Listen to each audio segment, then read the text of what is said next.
함께 고백합니다. 주님 말씀하시면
출애굽기 19장 1절에서 6절까지의 말씀입니다.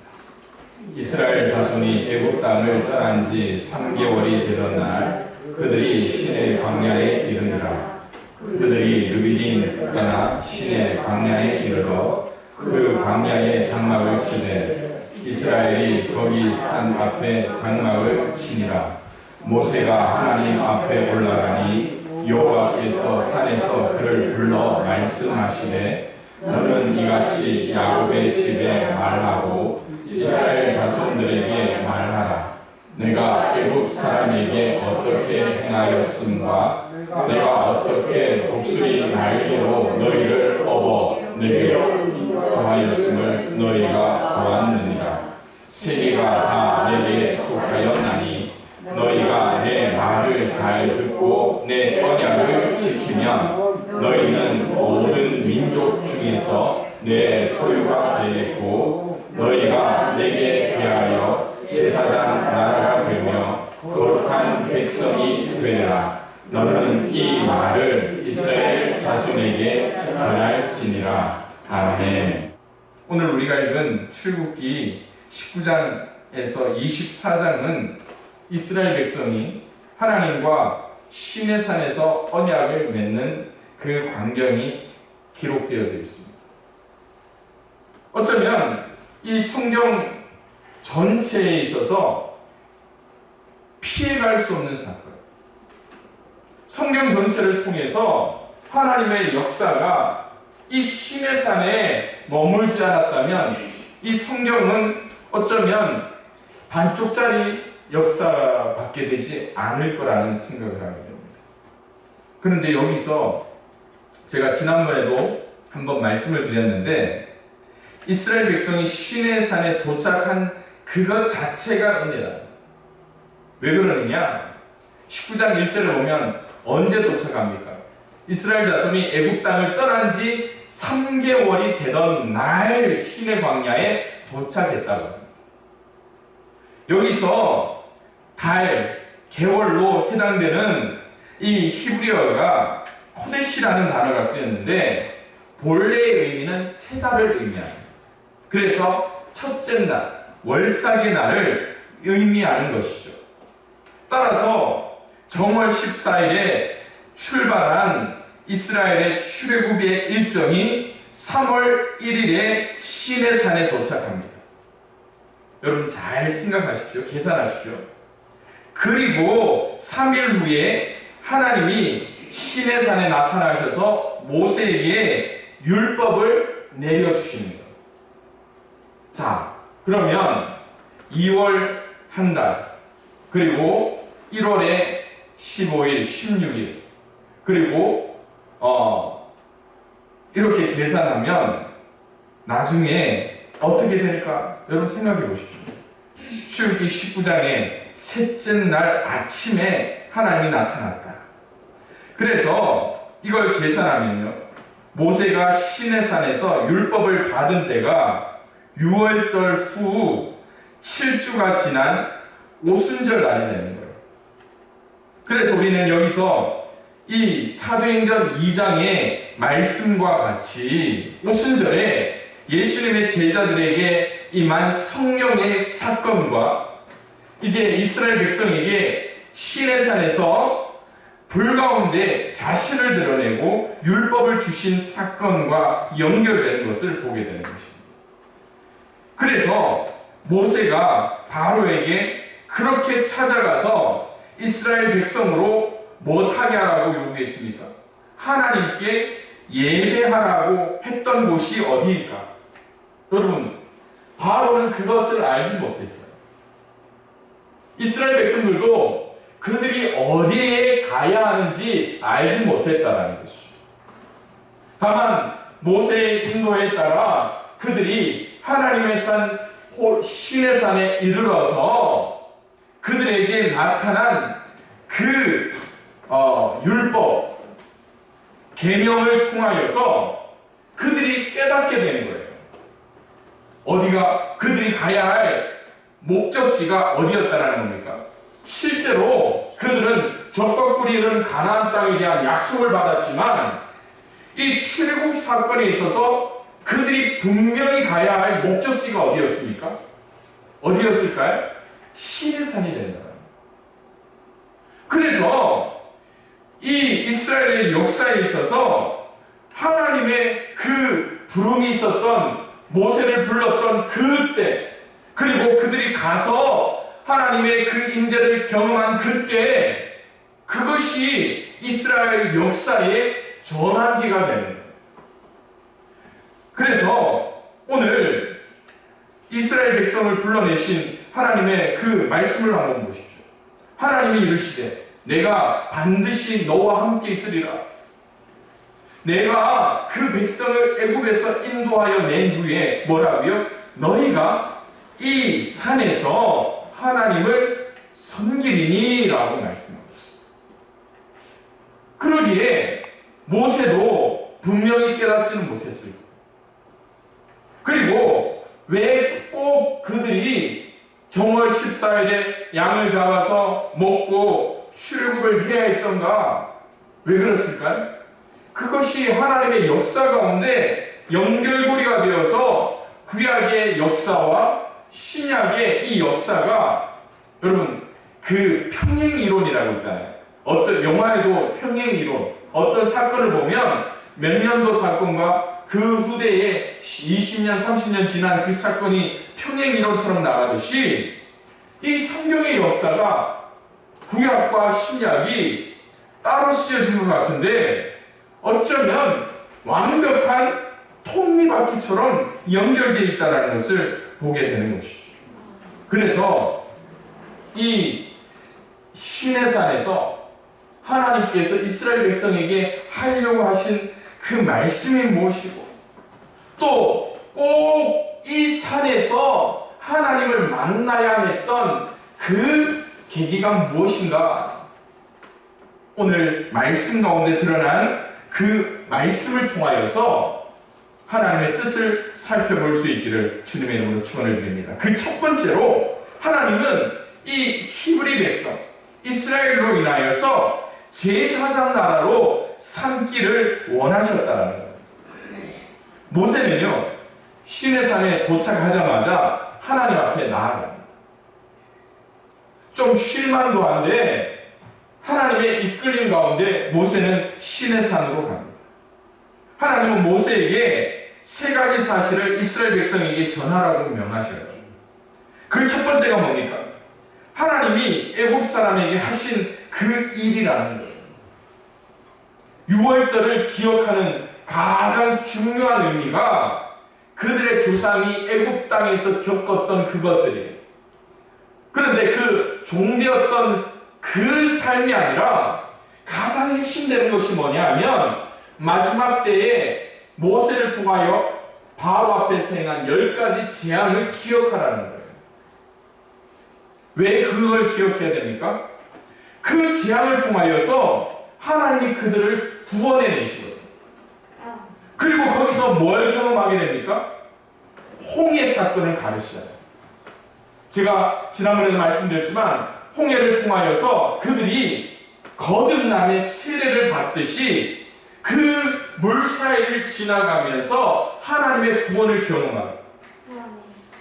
생명이 그 세례를 통하여서 홍해를 지나면서 나타나게 되었다는 것이죠. 두 번째로 하나님은 모세에게 그것을 말씀하고 있습니다. 하나님이 이스라엘을 독수리 날개로 그들을 업어 옮기셨다는 거예요. 과연 그럴까요? 과연 그럴까요? 광야 생활, 광야의 그 생활을 여러분 상상해 보신다면 모든 것이 부족한 상황, 모든 것이 아쉬운 상황입니다.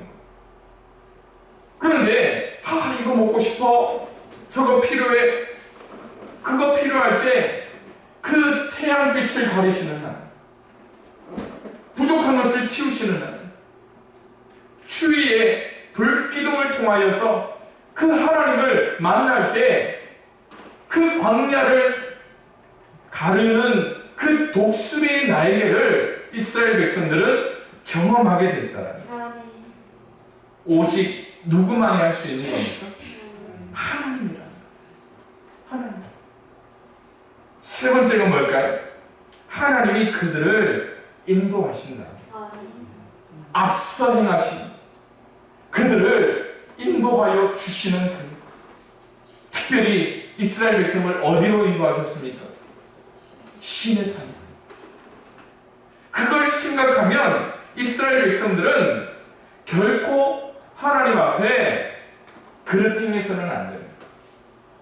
그런데 이스라엘 백성의 마음이 그럴까요? 여러분들도 그러잖아요. 한결같은 마음이 하나 있잖아요. 자식들을 잘 키워봐야 뭐하다? 뭐요? 그렇죠. 소용. 그럼에도 불구하고 하나님은 뭘 하신다고요? 그들을 제사장 나라로 삼기로 하십니다. 그 배경이 무엇입니까? 세계가 다 내게 속하였나니 너희가 내 말을 잘 듣고 언약을 지키면 너희는 모든 민족 중에서 내 소유가 되겠고 너희가 내게 대하여 제사장 나라가 되고 거룩한 백성이 되리라 라고 말씀합니다. 여기서 소유라는 말을 여러분 잘 아시잖아요. 소유가 뭡니까? 내가 가지는 것, 내 것이라는 것. 오늘 하나님께서 뭐라고 이야기합니까? 세계가 다 내게 속하였고 또 너희는 모든 민족 중에서 어떻게 해요? 특별히 내 것이라 말씀합니다. 너는 내 아들이라 오늘날 내가 너를 낳았도다라고 말씀하시죠. 그러나 여러분 이 하나님의 소유라는 것은 좀 더 귀한 뜻이 있습니다. 역대상 29장에 보면 다윗이 마지막 때에 이 성전을 건축할 수 없다라는 것을 알고 자기의 모든 것을 전심으로 쏟으며 하나님의 성전을 짓기 위해서 준비하는 장면이었습니다. 내가 이미 내 하나님의 성전을 위하여 힘을 다하여 준비하였나니 곧 그 기구를 만들 금과 은과 놋과 철과 나무와 또 마누와 가공할 검은 보석과 채석과 다른 모든 보석과 옥돌이 매우 많으며 성전을 위하여 준비한 이 모든 것 외에도 여기서 중요한 거예요. 뭐라고요? 내 마음이 하나님의 성전을 사모함으로 내가 뭐 한다고요? 사유한 금, 은으로 내 하나님의 성전을 위하여 드렸다. 이게 하나님의 소유되었다라는 의미에 가장 적합한 하나님의 말씀입니다. 오늘 우리는 어떻습니까? 내 것이면 다 내 것인 것 같잖아요. 그런데 다윗은 그것을 특별히 구별해서 내 것이 아니라고, 내가 가지고 있지만 그것을 어떻게 드렸습니까? 하나님의 소유로 내어드리면서 자기의 마음까지도 내어드리는 그 헌신이 있었다는 거예요. 그래서 6절은 하나님의 소유가 갖는 의미를 분명하게 규정해 주는데 그 첫 번째 의미가 제사장 나라는 거예요. 제사장은 뭐 하는 사람입니까? 하나님을 섬기기 위해서 선별된 사람이잖아요. 백성들을 하나님께 인도하는 일에 헌신한 사람이라는 겁니다. 즉 이스라엘은 제사장직을 맡은 민족으로 여호와 하나님께 속해서 그분만을 섬기며 또 많은 민족들에게 여호와 하나님 야훼를 알리는 증인의 삶을 살아야 된다는 거예요. 그것이 하나님의 소유라는 특권, 제사장 나라라는 그 의무가 연결되어 있다는 거예요. 그런데 이스라엘 백성의 삶을 바라보면서 꼭 누구를 보게 됩니까? 나의 모습, 우리의 모습, 그것이 투사되지 않습니까? 왜요? 특별히 이 제사장이라는 레위지파에게만 말씀하신 것이 아니에요. 누구에게 말씀합니까? 모든 이스라엘 백성, 그 신의 광야 앞에 모여있는 그 모두를 제사장 나라로 삼겠다라고 말씀합니다. 한 사람이 아닌 백성 전체가 제사장직을 맡고 있다는 것을 말씀하고 있습니다. 하나님을 모르는 민족들과 나라들을 하나님께로 이끌어야 할 책임이 그들에게 있다는 거예요. 그러나 이제 오순절에 주신 이 구약의 율법이 폐하면서 어떻게 바뀌어지게 됩니까? 사도행전 2장에 내려진 그 오순절의 율법, 새 율법이 뭡니까? 성령이죠. 성령을 통하여서 믿는 자들에게 무엇을 허락해 주셨습니까? 제사장 나라라는 특별한 사명을 더하여 주셨다는 거예요. 그래서 베드로전서 2장 9절에 뭐라고 말합니까? 너희는 택하신 족속이요 왕같은 제사장들이요 거룩한 나라요 그의 소유된 백성이니. 오늘 우리에게 주신 그 제사장의 특별한 직분을 우리는 어떻게 사용하고 있는지 우리는 가끔 그러잖아요.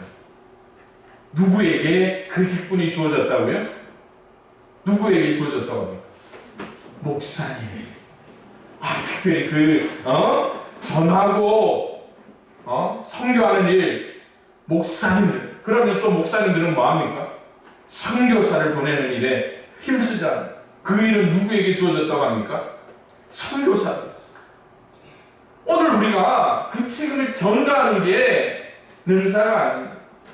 하나님의 말씀은 신의 산 아래에서 이미 선포되셨고 또 그것이 잘 행해지지 않으니까 누구에게 허락해 주셨습니까? 성령을 통하여서 우리 믿는 모든 자들에게 주어진 사건임에도 불구하고 우리는 그 하나님의 은혜에 감사하지 않고 그것들을 미루려고 합니다. 그럼 우리는 뭘 하는 겁니까? 받으려고만, 축복을 받으려고만. 여러분, 축복이 뭡니까? 축복이 뭡니까? 내게 내 주머니가 차야지 축복입니까? 아니. 우리에게 주어진 축복은 사명을 감당할 때 주어지는 하나님의 선물입니다.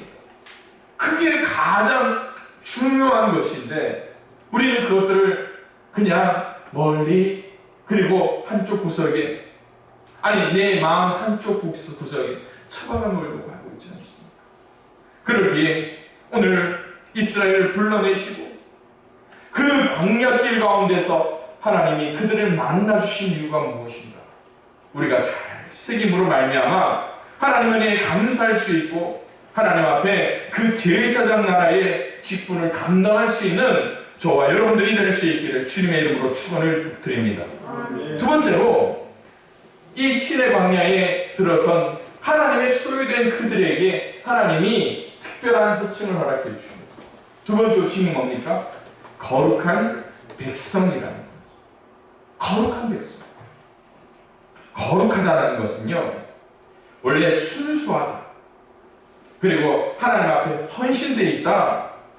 그리고 말 그대로 카도시, 뭡니까? 성스럽다라는 그 의미가 이제 거룩하다라는 거예요. 특별히 부정하고 타락한 것을 미워하고 옳고 그른 것을 판단하시는 하나님을 가리키는 그것이 바로 거룩함의 본성입니다. 그래서 하나님의 소유된 그리고 하나님께 속한 그 백성의 가장 중요한 특징이 뭡니까? 나도 그러고 여러분들도 그러고 뭐 해야 됩니까? 거룩해야 된다. 구별되어 있어야 된다.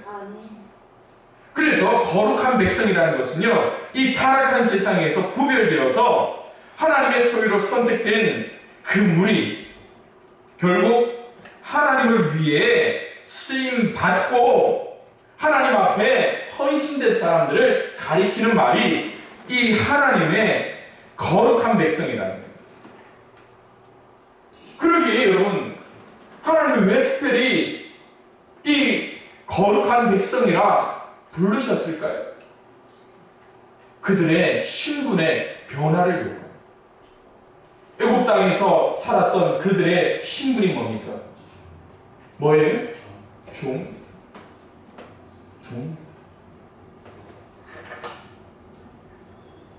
오늘 여러분 농사를 지으면서 종이 어떤 건가? 여러 세대는 몰랐지만 지금 여러분들은 그 종에 대해서 알고 있잖아요. 오늘 또 인력사무소 앞에 가서 일꾼들을 2명을 태워왔습니다. 일꾼들을 2명 태워왔어요. 우리 김동진 지사님이 바쁘셔가지고 제가 왜냐하면 제가 소개한 사람들이었어요. 아침 일찍 갔더니 그 인력사무소 사장님이 그래요. 시간 됐는데 왜 이리 안 와? 왜 이리 안 와? 높은 사람이면 그렇게 이야기할 수 있을까요? 높은 사람이면 내 가족이라면 그렇게 이야기할 수 있을까요? 못하잖아요. 물론 우리 집사님들이야 그분들을 정말 잘 대접하는 줄 알아요. 똑같이 식사도 같이 하고 또 세찬도 주고 또 어떨 때는 뭐 좀 열심히 하면 팁도 주고 뭐 그런 분들도 있습니다. 그런데 어떤 데 가보면요, 저기에 한 무리들이 일하고 있는데 멀리서 들리는 소리만 들어도 저 집은 진짜 외국에서 온 근로자들을 뭐처럼 대한다? 노예처럼 대한다, 종처럼 대한다는 느낄 때가 있어요. 인삼시설 하는 데 가보면요, 막 욕을 막 진짜 많이 해요. 아무리 해도 여러분 뭐 간단한 의사소통은 할 수 있지만 아무리 외국 사람이라도 뭘 알아듣는다고요? 욕은 알아듣는다잖아요. 멀리서 좀 말리고 싶을 때가 있다. 애굽에서 이스라엘 백성들의 신분이 뭐였다고요? 노예였습니다. 종이었습니다. 그런데 하나님께서 그들을 이끌어 나오자마자 그들을 신분에 청산을 해주는 거예요. 뭐라고 이야기합니까? 너희는 이제 종이 아니야. 너희는 거룩한 백성이야. 외국에 나가보신 분들은 애국자가 된다는 이야기가 있어요. 아마 외국에 많이 나가보신 분들도 있겠지만 외국 공항에 들어가서 입국 심사를 할 때 어떻습니까? 까마득하게 줄을 서가지고 말도 안 통하는데 입국 신고서 써가지고 들어가는데 어떻게 합니까? 혹시 나 그냥 못 들어가면 어떻게 하나 쩔쩔맬 때가 있잖아요. 그런데 그 자국민들은 어떻습니까? 그냥 도장만 받아서 통과합니다. 그럴 때 얼마나 서럽습니까? 경험해봤거든요. 일본에 단기 선교 가는데 일본이 그 후쿠시마 그 지진 쓰나미 이후에 먹을 것이 좀 불안전하다는 이야기 들어서 김치 뭐 이렇게 그다음 양념 쌀까지 가져간 적이 있습니다. 그랬더니 우리 선교팀 거의 스물 몇 명을 공항에 붙잡아 놓는 거예요. 못 가지고 들어가요. 얼마나 서럽던지. 모든 행사를 마치고 한국으로 들어올 때, 야, 내 나라가 좋습니다. 왜 좋습니까? 그냥 입국 신고서 적고 그냥 가면서 인사하면 될 정도로 그냥 통과돼요. 요즘은 미리 전자 입국 신고서를 써놓으면 화면에다가 지문만 찍으면 통과. 그 정도로 우리나라가 좋은 거예요. 그런데 하나님께서 우리를 하나님 나라의 백성으로 삼아 주시겠다고. 하나님의 백성. 요즘 교회에 손님들이 정말 자주 오더라고요. 어제도 저녁 늦게 이선에 양평교회를 다녔다는 분이 오셔가지고 인사를 나누고, 오늘 또 오랜만에 우리 최준하 장로님, 오신자 권사님 오셔가지고 있는데, 우리 집사님들이 교회를 투어를 시켜줘요. 오면서 본다고 교육하고, 그리고 저기 쉼터 정자로 쭉 안내하면서 소개해주는 거예요. 왜 그렇습니까? 주인이다. 주인. 나중에 하나님 나라에 대해서 우리가 거룩한 백성이라 일컬음을 받을 때에 그곳이 낯설지가 않을 거 아닙니까? 그렇죠. 왜요? 지금 우리가 구별되어서 그 나라에 대해서 뭐 하고 있습니까? 연습하고 있잖아요. 그렇지 않으면 나중에 우리가 어떻게 할까요? 그렇듯 하나님이 우리를 거룩한 백성으로 삼으시고, 어떻게 해요? 430년의 역사를 있게 홍해에서 우리를 새롭게 하시고, 광야에서 애굽 바로가 내린 음식을 먹는 것이 아니라 하나님이 내리시는 신령한 만나와 메추라기, 하나님이 주시는 생수를 통하여 그들을 씻어주시는 거예요. 히브리서 10장 10절에 이런 말씀이 있습니다. 이 뜻을 따라 예수 그리스도의 몸을 단번에 들이심으로 말미암아 우리가 거룩합니다. 부르심을 통하여 거룩하게 그 백성을 삼으셨듯이, 오늘 예수 그리스도가 십자가에 단번에 들이심으로 믿는 자들을 거룩하게 옮겨 놓으시는 그 일이 오늘 우리에게 적용되는 것 아닙니까?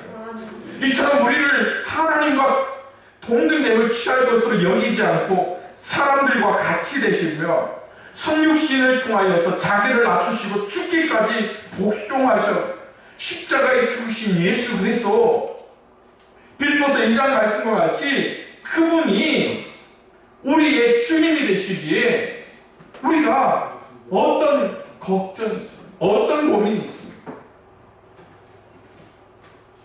좀 멀리 좀 나가보겠습니다. 에스겔 39장 7절에 보면 이 세상 끝날에 있을 심판, 특별히 고기에 대한 심판의 말씀이 선포되어 있는데, 하나님이 왜 이 거룩을 강조하고 있는가를 우리는 말씀을 통해서 한번 볼 수 있습니다. 내가 내 거룩한 이름을 내 백성 이스라엘 가운데 알게 하여 다시는 내 거룩한 이름을 더럽히지 아니하게 하리니 내가 여호와 곧 이스라엘의 거룩한 자인 줄 민족들이 알리라. 메시지 성경으로 쉽게 풀어드립니다. 내가 내 백성 이스라엘 가운데 내 거룩한 이름을 드러낼 것이다. 내가 다시는 내 거룩한 이름이 진창에 처박히게 두지 않을 것이다. 그제야 뭇 백성은 나 하나님이 이스라엘의 거룩한 이인 줄 알게 될 것이다. 오늘 우리를 통하여서 그 거룩함에 참여하게 하고 그 거룩함을 지키게 하고 거룩한 백성으로 하나님의 그 뜻을 따라 나아가게 하기 위해서 우리를 부르셨다는 거야. 오늘 우리가 어떤 삶을 살고 있습니까?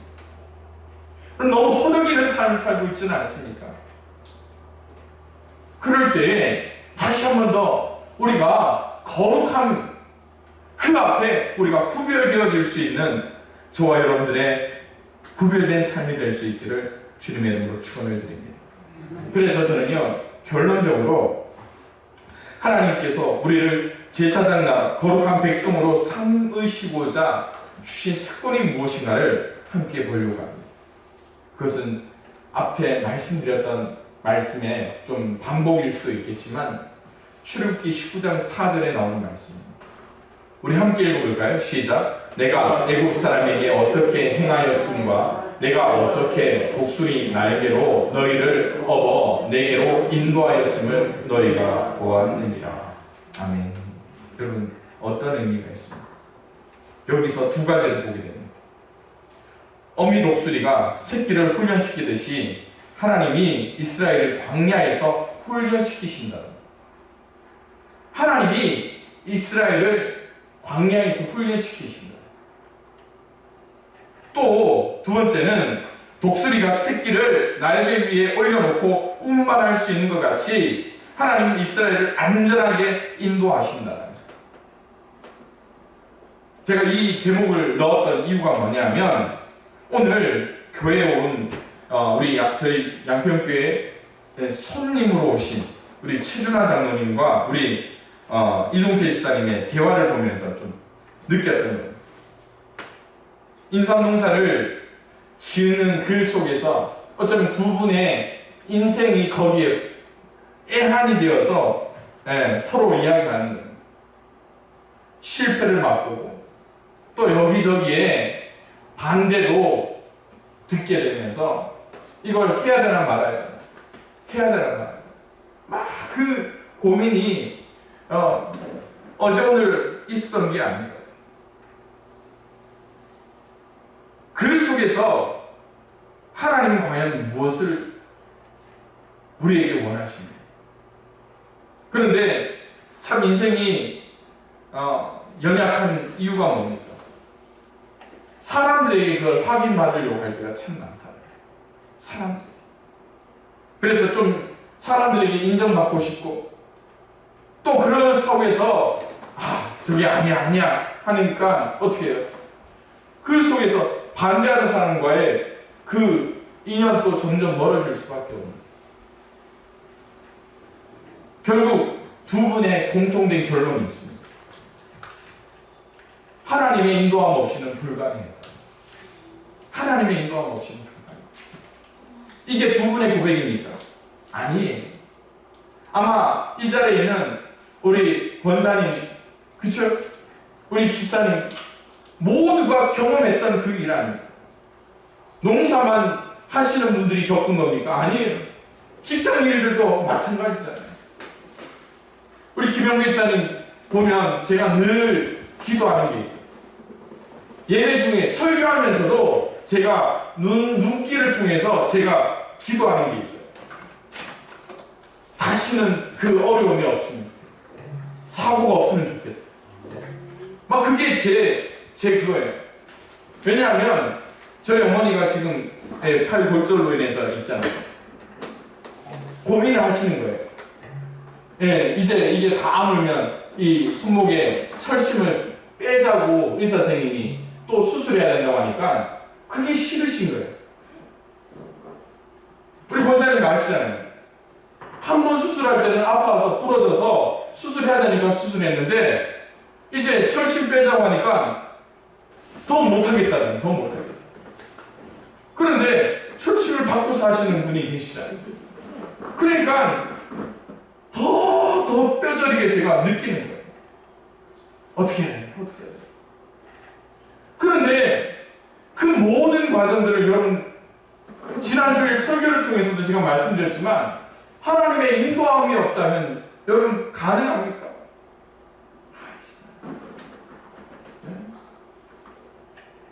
우리 신경 집사님 또 제2의 인생을 살고 있다고 제가 이야기해요. 정영 목사님 또 제2의 인생을 산 지 이제 6년, 7년째잖아요. 그냥 사업할 때 얼마나 예뻤겠습니까? 고왔겠습니까? 그 예쁘준 부도 사람 잘못 만나서 저 손이 여러분 보통 손이 아니잖아요. 사업을 일으킨 그 손들입니다. 그 속에서 여기서 평안하게 예배할 수 있다는 게 뭡니까? 하나님이 우리를 이렇게 인도하십니다. 낮추고 겸손, 하나님을 전적으로 의지하는. 암탉이 제 새끼를 날개 아래 모음같이 내가 너희를 모으리라. 사랑하는 성도, 제사장 나라는 낙담하면 안 돼요. 거룩한 백성은 실망하면 안 돼요. 하나님이 함께,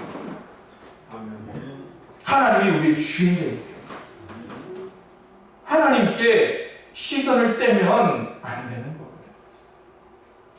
그러기에 오늘 우리에게 다시 일어날 힘을 주시며 우리의 모든 것들을 채우시는 그 하나님 앞에 감사함으로 나아갈 수 있는 저와 여러분들이 되기를 원합니다. 우리 옆에 계신 분들과 이렇게 인사합시다. 당신은 제사장 나라입니다. 거룩한 백성입니다. 시작. 당신은 제사장 나라입니다. 거룩한 백성입니다. 그 사명을 감당할 수 있기를 바랍니다. 우리 반주에 맞춰서 함께 기도할 때